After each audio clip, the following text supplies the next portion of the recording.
বাংলাদেশের একটি প্রকল্পে দুর্নীতির অভিযোগে তদন্তে সাবেক প্রধানমন্ত্রী শেখ হাসিনা ও তার পরিবারসহ যুক্তরাজ্যের ক্ষমতাসীন লেবার পার্টির মিনিস্টার টিউলিপ সিদ্দিকের নাম এসেছে।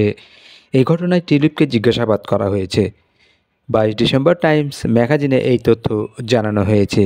এতে বলা হয়েছে, বাংলাদেশ একটি পারমাণবিক শক্তি প্রকল্প থেকে প্রায় 3.9 বিলিয়ন পাউন্ড আত্মসাতে পরিবারকে সহায়তার অভিযোগে টিউলিপকে জিজ্ঞাসাবাদ করা হয়েছে। ব্রিটিশ মন্ত্রিপরিষদ অফিসের প্রাপ্যতা এবং নীতিশাস্ত্র দল তাকে জিজ্ঞাসাবাদ করছে।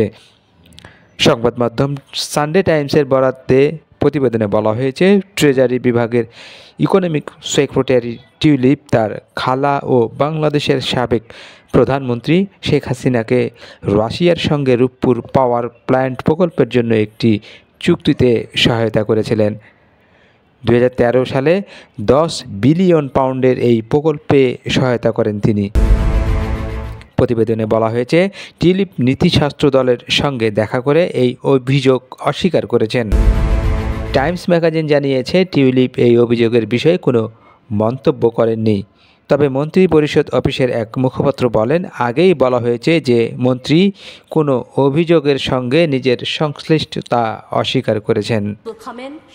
যুক্তরাজ্যের অর্থ মন্ত্রণালয়ের অর্থনীতি বিষয়ক মিনিস্টার টিউলিপ দেশটির আর্থিক খাতে দুর্নীতি বন্ধের দায়িত্বে আছেন।